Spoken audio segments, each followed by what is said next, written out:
All right, when you think about building wealth, what's the first number that pops into your head? For most of us, right, it's that big, shiny seven-figure goal, $1 million. But what if I told you that the most important financial milestone, the one that really truly changes everything, is a lot smaller and way more attainable?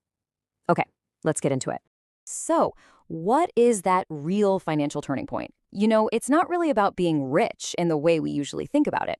It's about hitting a specific number where the whole game just flips, where you stop fighting against financial gravity and you actually start having it work for you. So, what's the number? All the gurus, they point to $1 million as the finish line. It's the number that supposedly means you've made it. But honestly, that goal is so far off for most people that it just feels impossible. And focusing on it makes you miss the single most critical step in the entire journey. The real magic number is $20,000. That's it. Hitting 20 grand in savings and investments is the first huge threshold that separates the people who are going to build real wealth from those who might just get stuck living paycheck to paycheck forever. It is the point where absolutely everything starts to shift. The best way to picture this is with an analogy. So think about building wealth like you're pushing this giant boulder up a steep hill. That first effort is just brutal, right? You're straining, you're sweating, you feel like you're barely making any progress at all. But once you get enough momentum, that boulder finally reaches the top, and it starts rolling down the other side, practically on its own. That $20,000 mark, that's you finally reaching the top of that hill. So how do you get that boulder to the top? Well, it starts with what we can call the 19-month grind. And let's be real, this is the hardest part of the entire process. It takes discipline, it takes some sacrifice, and it takes just relentless consistency. Let's just look at the raw math here. Let's say you save $1,000 a month and get a pretty standard 8% return on your investments. It's going to take you about 19 months to hit your first $20,000. That is over a year and a half of consistently saying no to things, of staying focused, and honestly, trusting a process that feels incredibly slow at the beginning. This is the slog. It's the part where most people just get discouraged and give up. But, and this is a huge but, if you can just stick with it, this is where things get really, really exciting. After you've done all that initial heavy lifting, you finally hit what I call a point of acceleration. Your financial boulder has crested the hill, and now, for the first time, your money starts to do the work for you. And here's the proof right here. Your first 20K took you 19 months of grinding. Guess how long the next $20,000 takes? Only 17 months. Think about that. You're doing the exact same thing, saving the same amount, but now your first pile of money is working right alongside you, generating its own returns. You've just shaved 2 months off the timeline with zero extra effort. And this effect, it just keeps getting stronger and stronger. As you build up more capital, the time it takes to hit that next milestone shrinks dramatically. In fact, the acceleration eventually becomes, well, there's no better word for it. It becomes almost comical. Let's fast forward a bit.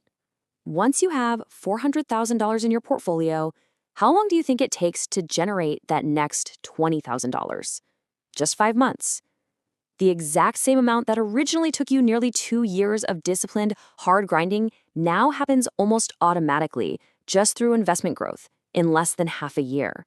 That right there is the power of your money doing the heavy lifting for you. But the difference isn't just in the math, not at all. The real magic happens inside your own head. Having that $20,000 buffer fundamentally rewires your brain.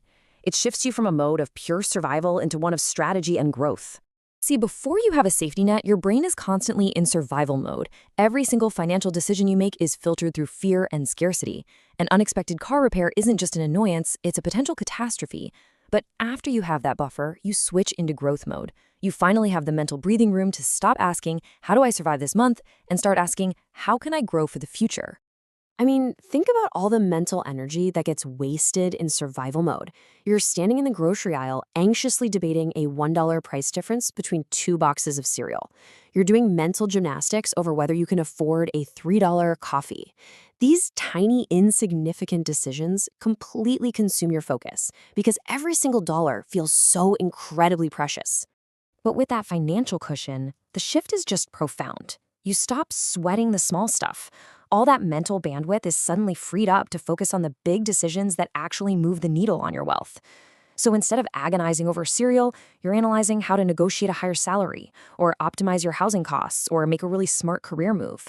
You're calm, you're focused, you're strategic. And this new strategic mindset, it has its most immediate and powerful impact on your career. That financial security gives you a professional superpower that, frankly, most people never get to experience. It's called walking away money. It's having enough of a cushion that you can literally walk away from a toxic job, a terrible boss, or a role that undervalues you without panicking about next month's rent. You are no longer trapped.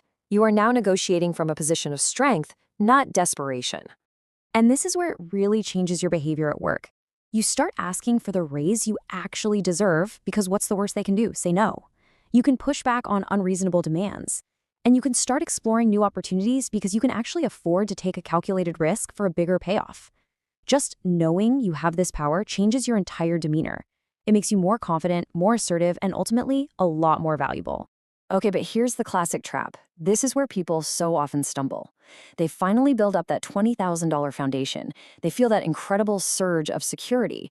And then what do? They immediately trade their future freedom for some short-term status symbol, like a brand new car. This slide lays out a pretty stark choice, doesn't it? That $30,000 car isn't just a $30,000 expense. It's a depreciating asset. In 20 years, it might be worth a few $1,000s if you're lucky. But that same $30,000, if it was invested, it could have grown to over $200,000. So the person in the flashy new car is probably stressed about payments, while the person in the reliable used car is quietly building a foundation for real, lasting freedom. And that leaves us with one final and really critical question. The next time you're thinking about a major purchase, don't just ask yourself, can I afford the monthly payment? Instead, ask, what is this really costing me? What is the future value, the future freedom that you're trading away for this thing today? That shift in perspective, that is the true magic of hitting that first $20,000. It's not about the money itself. It's about the freedom and the choices it finally gives you.